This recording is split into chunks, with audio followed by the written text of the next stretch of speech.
नाव काय तुमचं? संभाजी राजेंद्र काळे. अरे कुठे राहता? जुना मोंडा बीड. बरं. कशासाठी आला होता दवाखान्यात? मुतखड्यासाठी. किती एमचा होता? 17.5 आहे. कसं कळलं तुम्हाला? सोनोग्राफी केली ते. बरं. काय त्रास होत होता? पोट दुखत होतं आणि लगीला त्रास होत होता. लगीची होत नव्हती. पोट दुखत आणि लगी होत नव्हती. हा. बरं. त्रास कसा खूप जास्त होता का कसं? खूप म्हणजे मंगळवारपासून तर शुक्रवारपासून खूप त्रास होत होता. अच्छा. हा. तर ते खडा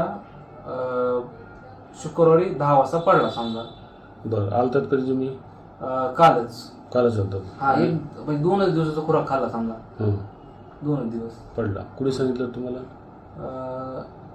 काळे. गणेश काळेंनी गणेश सांगितलं. काळे ते काय आमचे म्हणले? भाऊच आहेत, आमचे चुलत भाऊ. काय बोलले? त्यांनी सांगितलं होतं. ते म्हणले की साहेबाला आता भेटून ये म्हणले. बरं. हा. मग हा पडल असं वाटत होतं कसं? 17 एमचा खडा तर आता पडल असं वाटलं होतं तुम्हाला? नव्हतं वाटत पडायला म्हणून. बरं. त्रास खूप होता. अगोदर कोणाला दाखल होतं?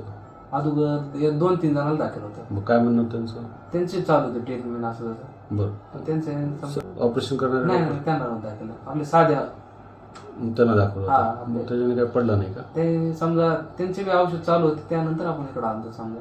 बरं. हा. अच्छा. मग 1 दिवसातच पडला? 1 दिवसातच पडला हा समजा. बरं. काय 2 खुराक घाला कीच खडा? 2च खुराक मध्ये. हा. बरं.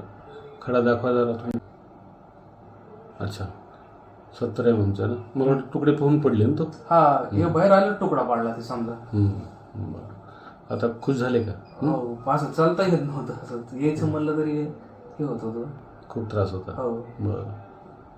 चला शुभेच्छा तुम्हाला. धन्यवाद.